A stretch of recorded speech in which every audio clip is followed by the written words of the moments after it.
एक और मैच और एक और हार। टीम इंडिया इंग्लैंड के खिलाफ टी20 सीरीज 4-0 से हार चुकी है। सबसे बड़ी बात यह है कि अब भारत टी20 इंटरनेशनल की नंबर 1 टीम भी नहीं रहा। सोचिए, जिस टीम ने पिछले साल टी20 वर्ल्ड कप जीतकर पूरी दुनिया पर अपना दबदबा बना लिया था, वही टीम अब लगातार संघर्ष करती हुई नजर आ रही है। वर्ल्ड कप फाइनल के बाद से आयरलैंड के खिलाफ सीरीज गंवाई, इंग्लैंड के खिलाफ भी 4-0 से हार गए। अब हर जगह एक ही शब्द सुनने को मिलता है और वो है ट्रांजिशन। लेकिन सवाल ये है कि क्या हम ट्रांजिशन को सही तरीके से मैनेज भी कर रहे हैं, या फिर नए खिलाड़ियों को मौका देने के नाम पर टीम का पूरा बैलेंस ही बिगाड़ दिया गया है। आज बात करेंगे संजू सैमसन के साथ हुई सिलेक्शन पॉलिटिक्स की, वैभव सूर्यवंशी को मिले अधूरे मौके की, ऑलराउंडर्स की असली समस्या की, और सबसे बड़ी बात टीम इंडिया की बल्लेबाजी की। टीम इंडिया आखिर इतनी डरी हुई क्यों दिख रही है? तो आइए इस वीडियो में इसी मुद्दे पर बात करते हैं। तो वीडियो को लाइक कीजिए और चैनल को सब्सक्राइब कीजिए। अब बिना समय गवाए सीधा मुद्दे पर आते हैं। पहला मुद्दा यह है कि क्या सिलेक्शन सही हुई थी?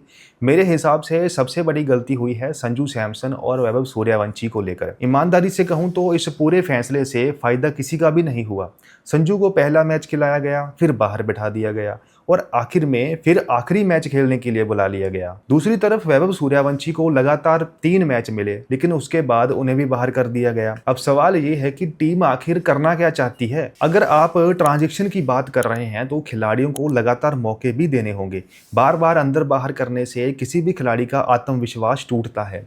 जरा संजू सैमसन के नजरिए से सोचिए, आयरलैंड दौरे पर 2 खराब पारियां हुई, ऐसे किसी भी खिलाड़ी के साथ हो सकता है। फिर एक मैच बारिश में धुल गया, उसके बाद लगातार 3 मैच बाहर बिठा दिया गया। अब जब वापस मौका मिला तब तक सीरीज पहले ही हार चुके थे। यानी अब वो टीम के लिए नहीं बल्कि अपनी जगह बचाने के लिए खेल रहे थे।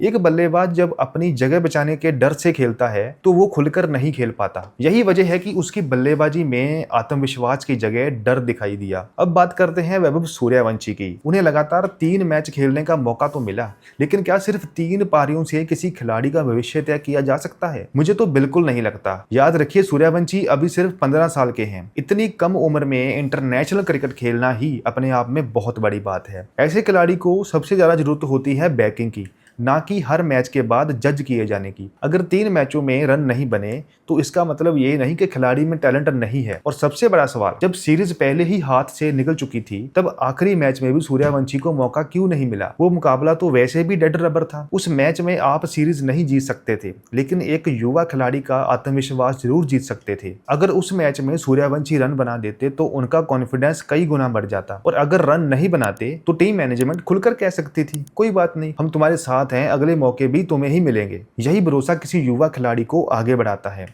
लेकिन यहाँ हुआ बिल्कुल उल्टा। एक तरफ संजू सैमसन को लगातार अंदर बाहर किया गया और दूसरी तरफ वैभव को भी आधे रास्ते में रोक दिया गया। यानी दोनों खिलाड़ियों के साथ ऐसी स्थिति बना दी गई जहां किसी का भी आत्मविश्वास नहीं बढ़ा। अगर सच में ट्रांजिशन करना है तो ये सबसे पहले सिलेक्शन में दिखाना होगा। खिलाड़ी को पता होना चाहिए कि टीम उससे क्या चाहती है। हर मैच के बाद प्लान बदलने से सिर्फ भ्रम पैदा होता है। अब आते हैं दूसरे बड़े मुद्दे पर। क्या टीम इंडिया के पास वाकई ऑलराउंडर्स हैं, या फिर हम सिर्फ ऑलराउंडर बनाने की कोशिश कर रहे हैं? मुझे लगता है कि यही टीम की सबसे बड़ी समस्या बन चुकी है।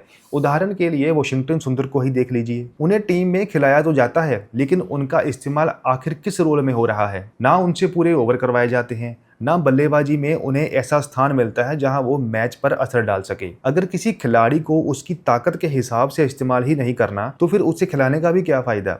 सच्चाई ये है कि इस टीम में अगर कोई लगातार दोनों विभागों में योगदान दे रहा है तो वो है हार्दिक पांड्या और अक्षर पटेल। इन दोनों के अलावा बाकी खिलाड़ियों को अभी भी इंटरनेशनल स्तर का भरोसेमंद ऑलराउंडर कहना जल्दबाजी होगी, और इसका असर इस सीरीज में साफ दिखाई दिया। इंग्लैंड के बल्लेबाजों ने भारतीय गेंदबाजों पर लगातार हमला किया, 250 से ज्यादा रन बनाए, और हमारे बेहतरीन ऑलराउंडर्स गेंदबाजी में भी बिल्कुल प्रभाव नहीं छोड़ पाए। यहीं से मैच पूरी तरह भारत के हाथ से निकल गया। अब बात करते हैं उस चीज की जिसने इस पूरी सीरीज में सबसे ज्यादा निराश किया, टीम इंडिया की बल्लेबाजी। सच कहूं तो इस टीम की बैटिंग में वो आत्मविश्वास बिल्कुल भी नजर नहीं आया जिसके लिए भारतीय टीम पिछले कुछ सालों से जानी जाती। ये वही टीम थी जो बड़े से बड़ा लक्ष्य देखकर घबराती नहीं थी। 250 रन का टारगेट हो या मुश्किल परिस्थितियां, भारत हमेशा अटैकिंग क्रिकेट खेलने की कोशिश करता है। लेकिन इस सीरीज में तस्वीर बिल्कुल उल्टी दिखी। बल्लेबाज शुरुआत से ही दबाव में दिखाई दिए। ऐसा लग रहा था जैसे रन बनाने से ज्यादा विकेट बचाने की चिंता हो। T20 क्रिकेट में अगर आपकी पहली सोच आउट नहीं होना है तो समझ लीजिए कि आप मैच आधा वही हार चुके हैं। इस सीरीज में कई बार भारत की बल्लेबाजी बिल्कुल डरी हुई नजर आई। कहीं जल्दी विकेट गिरने के डर से शॉट नहीं खेले गए तो कहीं अच्छी शुरुआत मिलने के बावजूद रन गति नहीं बढ़ाई गई। यही वजह रही कि जब भारत पहले बल्लेबाजी करने उतरा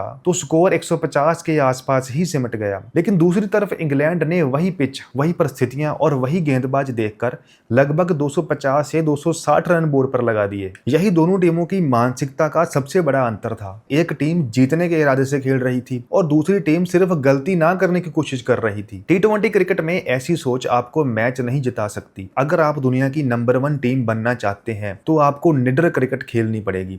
अब बात करते हैं गेंदबाजी की, क्योंकि सिर्फ बल्लेबाजी ही नहीं, भारतीय तेज गेंदबाज भी इस पूरे दौरे में अपनी छाप छोड़ने में नाकाम रहे। हाँ, चोटों ने भी टीम को नुकसान पहुंचाया। वरुण चक्रवर्ती उपलब्ध नहीं थे, हर्षित राणा भी पूरी तरह फिट नहीं थे। लेकिन सिर्फ चोटों को हार की वजह नहीं बनाया जा सकता। असल समस्या थी एग्जीक्यूशन। प्लानिंग कुछ और थी लेकिन मैदान पर उसका पालन बिल्कुल अलग तरीके से हुआ। कई मौकों पर लाइन लेंथ गलत रही, डेथ ओवर्स में लगातार खराब गेंदें डाली गई और इंग्लैंड के बल्लेबाजों ने इसका पूरा फायदा उठाया। सबसे बड़ी कमी अडेप्टेबिलिटी की लगी। इंग्लैंड की परिस्थितियों के हिसाब से भारतीय गेंदबाज खुद को डाल नहीं पाए। जहां पे स्लोअर बॉल डालनी चाहिए थी वहां पेस दे दी गई। जहां ऑफ स्टंप के बाहर गेंद रखनी चाहिए थी वहां बल्लेबाजों को स्लॉट में गेंद पहुंची। और इंटरनेशनल क्रिकेट में ऐसी गलतियों की कीमत हमेशा भारी पड़ती है। कुल मिलाकर इस सीरीज ने भारत की 4 बड़ियां कमजोरियां सामने रख दी। सिलेक्शन में स्पष्टता की कमी, युवा खिलाड़ियों को सही तरीके से बैक ना करना, भरोसेमंद ऑलराउंडर्स की कमी और सबसे बड़ी बात बल्लेबाजी और गेंदबाजी दोनों में आत्मविश्वास की कमी। अगर इन गलतियों पर समय रहते काम नहीं किया गया तो आने वाले बड़े टूर्नामेंट में यही समस्या भारत का रास्ता रोक सकती है। तो कुल मिलाकर अगर इस पूरी T20 सीरीज को एक लाइन में समझना हो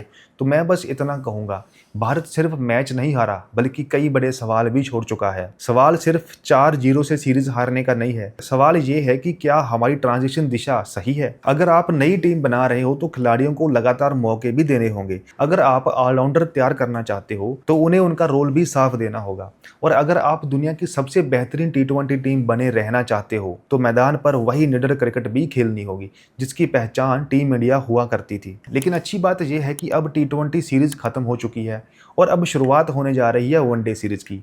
यही से टीम इंडिया के पास वापसी का शानदार मौका है, क्योंकि इस बार टीम में सीनियर खिलाड़ी लौट रहे हैं। रोहित शर्मा, विराट कोहली, जसप्रीत बुमराह और KL राहुल, ये वो खिलाड़ी हैं जिन्होंने मुश्किल परिस्थितियों में टीम को बार बार संभाला है। इनकी मौजूदगी सिर्फ रन या विकेट तक सीमित नहीं रहती बल्कि पूरा ड्रेसिंग रूम अलग आत्मविश्वास महसूस करता है। युवा खिलाड़ियों को दिशा मिलती है, मैदान पर फैसले बेहतर होते हैं और सबसे बड़ी बात, दबाव वाले मैचों में अनुभव सबसे बड़ा हथियार बन जाता है। लेकिन मैं एक बात और कहना चाहूंगा, सिर्फ सीनियर खिलाड़ियों की वापसी से हर समस्या खत्म नहीं हो जाती।